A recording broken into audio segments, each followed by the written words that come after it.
வணக்கம் மக்களே. இந்த வீடியோவில் நம்ம பைத்தான்ல இன்டென்டேஷன் என்ன, கண்டிஷனல் கன்ஸ்ட்ரக்ட், அதாவது if, else, லூப்பிங்ல ஃபார் லூப், வைல் லூப் இதெல்லாம் எப்படி ஒர்க் பண்றதுன்றதை பார்க்கலாம். இதுக்கு முன்னாடி நான் கமெண்ட்ஸ், நம்பர்ஸ், வேரியபிள், ஸ்ட்ரிங்ஸ் இதை பற்றின வீடியோ போஸ்ட் பண்ணியிருக்கேன். அந்த வீடியோ பார்க்காதவங்க டிஸ்கிரிப்ஷனில் அந்த வீடியோக்கான லிங்க் கொடுத்துருக்கேன், அதை பார்த்து இந்த வீடியோக்கு கண்டினியூ பண்ணுங்க. பைத்தான்ல இன்டென்டேஷன் என்ன? இன்டென்டேஷன் என்னன்னா ஸ்பேசஸ். பைத்தானை பொறுத்த வரைக்கும் நமக்கு காலி பிரேசஸ் கிடையாது. மற்ற லாங்குவேஜ்ல பாத்தீங்கன்னா உங்களுக்கு ஒரு பிளாக் ஓபன் ஆகுறதுக்கு நம்ம ஒரு காலி பிரேசஸ் போட்டு நம்ம ஸ்டார்ட் பண்ணணும். இந்த பிளாக் எண்ட் ஆகுதுன்னா காலி பிரேசஸ் போட்டு க்ளோஸ் பண்ணணும். பட் பைத்தானை பொறுத்த வரைக்கும் காலி பிரேசஸ் கிடையாது. பைத்தான்ல செமிகோலன் ஆப்ஷனலாவும் யூஸ் பண்ணிக்கலாம். சரிங்களா? ஸோ நாம இந்த பிளாக் இங்க தான் ஸ்டார்ட் ஆகுது, இங்க தான் எண்ட் ஆகுதுன்றதை டிட்டர்மின் பண்றதுக்காக தான் நம்ம இன்டென்டேஷன் பைத்தான்ல யூஸ் பண்றோம். நான் ஒரு if பிளாக் ஸ்டார்ட் பண்றேன். இந்த கோட்ஸ் அதுக்குள்ள நான் ஒரு 4 லைன் கோட் எழுதுறேன்னா இந்த 4 லைனும் if பிளாக்குள்ள தான் இருக்கு. இல்ல அதுக்குள்ள நான் ஒரு நெஸ்டட் if எழுதுறேன், அதுக்குள்ள இருக்க லைன்ஸ் எல்லாம் நான் எப்படி குரூப் பண்றது? ஸோ இந்த லைன்ஸ் எல்லாம் குரூப் பண்றதுக்கு தான் மோஸ்ட்லி நம்ம இன்டென்டேஷன் யூஸ் ஆகுது. பிளாக்ஸ் நம்ம எப்படி எக்ஸிக்யூட் பண்றது? பிளாக்னா ஒன்றும் இல்லைங்க, குரூப் ஆஃப் ஸ்டேட்மெண்ட்ஸ் பைத்தான்ல. ஸோ இஃப் பிளாக் இருக்கு, எல்ஸ் பிளாக் இருக்கு, எலிஃப் பிளாக் இருக்கு, ஃபார் இருக்கு, வைல் இருக்கு, ஃபங்க்ஷன்ஸ் எழுதினாலும் பிளாக்ஸ் வரும், கிளாஸ் எழுதினாலும் பிளாக்ஸ் வரும், நிறைய. எப்பவுமே நீங்க ஒரு பிளாக் ஸ்டார்ட் பண்றீங்கன்னா அது கோலன் வச்சு தான் ஸ்டார்ட் ஆகணும். கோலன் வச்சு ஸ்டார்ட் ஆனாலே உங்களுக்கு ஆட்டோமேட்டிக்கா இன்டென்ட் பைத்தான் கிரியேட் பண்ணிடும். அந்த இன்டென்ட்ல தான் நீங்க கண்டினியூ பண்ண முடியும். அந்த இன்டென்ட் விட்டு வெளியே வரீங்கன்னா உங்களுக்கு இன்டென்ட் க்ளோஸ் ஆயிடும். அதாவது அந்த பிளாக் விட்டு வெளியே வந்தீங்கன்னு அர்த்தம். டே இன்டென்டிங் சொல்றது அது பேரு. அதே இன்டென்ட்குள்ள உங்களால மறுபடியும் வர முடியும். இது ப்ரீவியஸ் லைனோட எண்ட்ல போயிட்டு நீங்க அந்த லைனுக்கு வரலாம், இல்ல நீங்க மேனுவலாவே டேப் கொடுத்து அந்த லைனுக்கு போனதும் கரெக்ட். மறுபடியும் சொல்றேன், பைத்தான்ல காலி பிரேசஸ் கிடையாது, இன்டென்ட் மட்டும்தான் உங்களுக்கு. பைத்தான்ல பேசிக் கன்ஸ்ட்ரக்ட்ஸ் இருக்கு. If condition statement and if condition block ரெண்டு இருக்கு. ஸோ கண்டிஷன் ஸ்டேட்மெண்ட்னா என்ன, கண்டிஷன் பிளாக்னா என்ன? ஸ்டேட்மெண்ட்னா ஒன்றும் இல்லைங்க, ஒரு கண்டிஷன் எக்ஸிக்யூட் பண்ணிட்டு அந்த கண்டிஷனுக்கு ஒரே ஒரு லைன் தான் நான் ரிசல்ட்டா கொடுக்க போறேன் அப்படின்னா ஸ்டேட்மெண்ட்டாவே எக்ஸிக்யூட் பண்ணிக்கலாம். நம்ம பிளாக்கை கிரியேட் பண்ணணும்னு அவசியம் கிடையாது. பிளாக்னா என்னன்னா குரூப் ஆஃப் ஸ்டேட்மெண்ட்ஸ். ஸோ நான் 2-3 ஸ்டேட்மெண்ட்ஸ் இந்த கண்டிஷன் ட்ரூ ஆச்சுன்னா எக்ஸிக்யூட் பண்ணணும் அப்படின்னா அது ஒரு பிளாக்கா கிரியேட் ஆகும். எல்ஸ்க்கு எலிஃப் இருக்கு, லூப்ஸ்ல பாத்தீங்கன்னா உங்களுக்கு ஃபார் வைல் இருக்கு. ஸோ இப்போ கண்டிஷன்ல இஃப் கண்டிஷன்ல ஸ்டேட்மெண்ட்டுக்கு பிளாக்கு என்ன டிஃபரன்ஸ்ன்றதை பார்க்கலாம். இஃப்னா ஒன்றும் இல்லைங்க, ஒரு கண்டிஷனை பேஸ் பண்ணி எக்ஸிக்யூட் ஆகிற ஒரு பிட் ஆஃப் கோட்னு சொல்லிக்கலாம். ஸோ இஃப்ன்றது நமக்கு பில்டின்ல வரும்.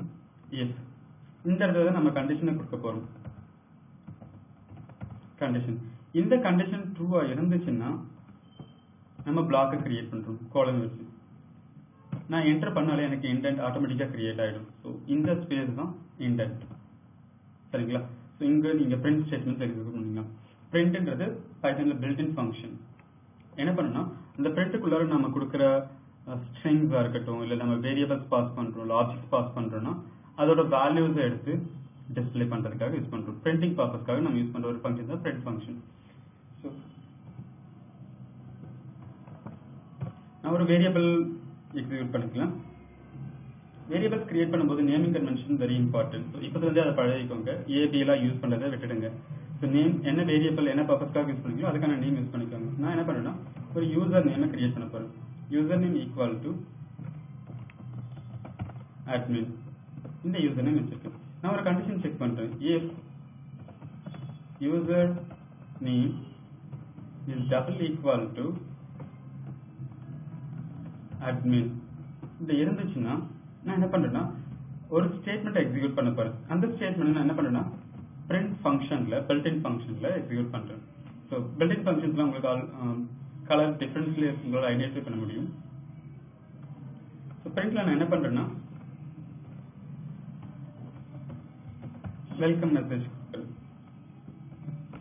ரைட்.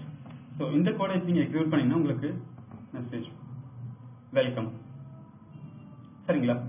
ரைட். இது ஸ்டேட்மெண்ட்.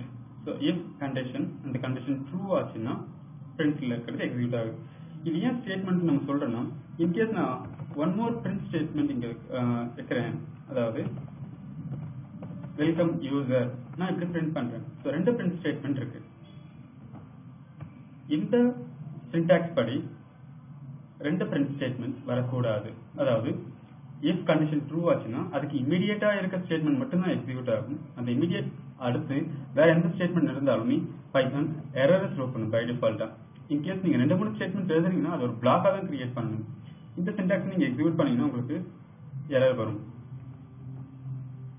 எரர் ஏன்னா இந்த ஸ்டேட்மெண்ட் இங்க அலௌட் கிடையாது. இதை வெயிட் பண்ணும். இன்கேஸ் அந்த மாதிரி தான் எக்ஸிக்யூட் பண்ணும். 2-3 ஸ்டேட்மெண்ட்ஸ் எக்ஸிக்யூட் பண்ணணும்னா இதை ஒரு பிளாக்கா கிரியேட் பண்ணுங்க. ரைட். User correct. இப்போ இதை எக்ஸிக்யூட் பண்ணி பாருங்க. கிரேட். ஒர்க் ஆகுது இல்லையா? இதுதான் இஃப் கண்டிஷன். இஃப் இது ஒரு கண்டிஷனல் கன்ஸ்ட்ரக்ட். கண்டிஷனை பேஸ் பண்ணி எக்ஸிக்யூட் ஆகும். இதுக்குள்ள பாஸ் பண்ற கண்டிஷன் ட்ரூனா அதோட ரிசல்ட் ட்ரூனா இதுக்குள்ள இருக்க இந்த பிளாக் ஆஃப் ஸ்டேட்மெண்ட் எக்ஸிக்யூட் ஆகும். கரெக்ட். இந்த கண்டிஷன் ஒரு கண்டிஷன் தான் கொடுக்கணும்னு கிடையாது. n நம்பர் ஆஃப் கண்டிஷன்ஸ் உங்களால பாஸ் பண்ண முடியும். ஃபைனலி கண்டிஷனோட ரிசல்ட் தான். கண்டிஷனோட ரிசல்ட் ட்ரூனா இது ட்ரூ எக்ஸிக்யூட் பண்ணி உள்ள இருக்க ஸ்டேட்மெண்ட் எக்ஸிக்யூட் பண்ணும். ஃபால்ஸ் என்ன நடக்கும்?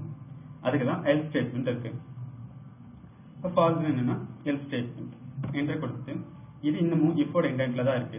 இந்த இன்டென்ட்டை கிளியர் பண்றதே நீங்க பேக் ஸ்பேஸ் கொடுத்துக்கலாம். எல்ஸ் எல்ஸுக்குமே நீங்க ஃபாலோயிங் கொடுத்து தான் நீங்க பிளாக்ஸை கிரியேட் பண்ண முடியும். நான் என்ன பண்றேன்னா print invalid user. பைத்தான்ல செமிகோலன் ஆப்ஷன் சொல்லிருந்தேன். நீங்க செமிகோலன் போட்டாலும் ப்ராப்ளம் கிடையாது. ஸோ வெல்கம் யூசர் தான் எனக்கு பிரிண்ட் ஆகுது. இப்போ நான் யூசர் நேம் மாத்துறேன்.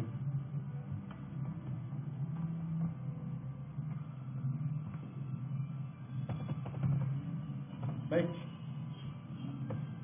எனக்கு பாத்தீங்கன்னா இன்வாலிட் யூசர் அது பிரிண்ட் ஆகுது. கரெக்ட். இப்போ இதுல என்ன நடக்குதுன்னா நான் ஒரு வேரியபிள்ல ஒரு வேல்யூ செக் பண்றேன். User name double equal to அட்மினா இருந்துச்சுன்னா ஸோ யூசர் நேம்ல இருக்க வேல்யூ நான் அட்மின் ஒரு வேல்யூ வச்சிருக்கேன். அந்த வேல்யூ ஈக்குவலா இருந்துச்சுன்னா வெல்கம் யூசர் எனக்கு பிரிண்ட் ஆகும். இப்போ இல்ல அந்த கண்டிஷன் ட்ரூ இல்ல ஃபால்ஸ் ஆயிருச்சுன்னா எல்ஸ்ல இருக்க வேல்யூ எனக்கு ரிட்டர்ன் ஆகும் இன்வாலிட் யூசர்ன்றது. ஸோ ஒரு கண்டிஷன் அந்த கண்டிஷன் ட்ரூனா அதுக்கான ரிசல்ட், ஃபால்ஸ்னா அதுக்கான ரிசல்ட். இப்போ எனக்கு 2-3 கண்டிஷன்ஸ் நான் செக் பண்ணணும். இப்போ அட்மின்க்குன்னு ஒரு ரைட்ஸ் இருக்கு, ஜான்க்குன்னு ஒரு ரைட்ஸ் இருக்கு. ஸோ அட்மின் லாகின் பண்ணாலும் வெல்கம் யூசர் வரணும், ஜான் லாகின் பண்ணாலும் வெல்கம் யூசர் வரணும். ஸோ அதை நம்ம எப்படி பண்ணலாம்? அதுக்கு நம்ம எலிஃப்னு ஒரு ஆப்ஷன் இருக்கு. மற்ற ப்ரோக்ராமிங் லாங்குவேஜ் தான் நீங்க எல்ஸ்ன்னு எழுதுவீங்க. பைத்தானை பொறுத்த வரைக்கும் எலிஃப்ல நம்மளால கண்டிஷன்ஸ் பாஸ் பண்ண முடியும். என்ன கண்டிஷன் பாஸ் பண்றேன்னா யூசர் நேம்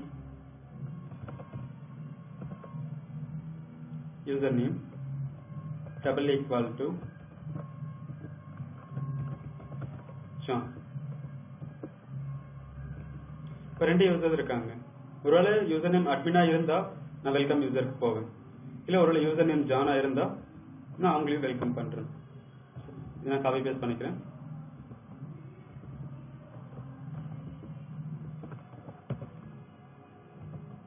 ரைட். செக் பண்ணி பாருங்க.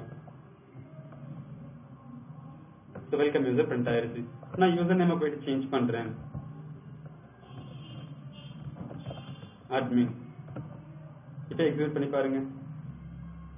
வெல்கம் யூசர் பிரிண்ட் ஆகுது. பிகாஸ் வேற ஏதாவது யூசர் இருக்காங்க அட்மின் இல்லாம வேற ஏதாவது யூசர் இருக்காங்கன்னா உங்களுக்கு எரர் டிஸ்ப்ளே ஆகும். அதாவது இன்வாலிட் யூசர் எல்ஸ் பார்ட்ல இருந்து எக்ஸிக்யூட் ஆகும் உங்களுக்கு. கரெக்ட். இஃப் எல்ஸ் எலிஃப் இந்த மாதிரி தான் யூஸ் பண்ணுவோம். இதுல பாத்தீங்கன்னா உங்களுக்கு ஸ்டேட்மெண்ட் அண்ட் பிளாக் கிளியரா எப்படி எக்ஸிக்யூட் பண்றதுன்றதை டிஸ்ப்ளே பண்ணிருக்கேன். ஸோ இஃப் கண்டிஷன் ஒரே ஒரு லைன் தான் அதை ஃபாலோ பண்ணதுன்னா ஸ்டேட்மெண்டாக எக்ஸிக்யூட் பண்ணிக்கோங்க. 2-3 லைன் ஃபாலோ பண்ணுதுன்னா கீழே இருக்க பி எக்ஸாம்பிள் படி 2-3 லைன்ஸ் பிளாக் யூஸ் பண்ணி பண்ணுங்க. இஃப் அண்ட் எல்ஸ் ஒரே லைன்ல இருக்கணும் ஸ்டேட்மெண்ட்ஸா யூஸ் பண்ணிக்கோங்க. மல்டிபிள் லைன்ஸ் என்னும் பொழுது பிளாக்ஸா கிரியேட் பண்ணிக்கோங்க.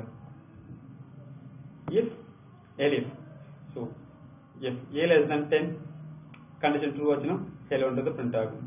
if a less than 5 condition true இருந்துச்சுனா worldன்றது print ஆகும்.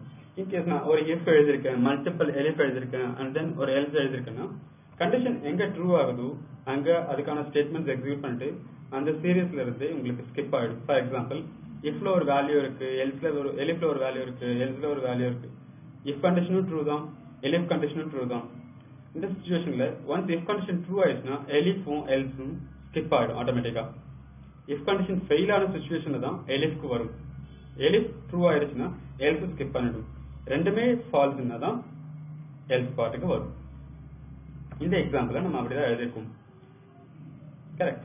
யூசர் நேம் அட்மினா இருந்துச்சுன்னா இந்த பார்ட் எக்ஸிக்யூட் ஆகும். ரைட். நம்ம இப்படி கொடுத்துக்கலாம். Okay. Welcome admin, welcome. So user name கரெக்டாக இருந்துச்சுன்னா யூசர் நேம்லேருந்து எக்ஸிக்யூட் ஆகும், இஃப்லேருந்து எக்ஸிக்யூட் ஆகும். எலிஃப் யூசர் நேம் ஜான்னா எலிஃப்லேருந்து எக்ஸிக்யூட் ஆகும். ரெண்டு கண்டிஷனுமே ஃபெயில்னு வரும்போது தான் எல்ஸ் பார்ட். இப்போ அட்மினா இருந்துச்சுன்னா மற்ற ரெண்டுமே ஸ்கிப் ஆயிடும். செக் பண்ணிக்கோங்க. எனக்கு அட்மினோட ரிசல்ட் மட்டும் தான் வருது. இந்த மாதிரி தான் நம்ம இஃப் எல்ஸ் பைத்தன்ல எக்ஸிக்யூட் பண்ணுவோம். அடுத்த வீடியோல உங்களுக்கு லூப்ஸ் பத்தி டீடைலா எக்ஸ்பிளைன் பண்றேன். இந்த வீடியோல ஏதாவது டவுட்ஸ் இருந்துச்சுன்னா கமெண்ட் பண்ணுங்க. இந்த வீடியோ பிடிச்சிருந்துச்சுன்னா லைக் பண்ணுங்க, சப்ஸ்கிரைப் பண்ணுங்க.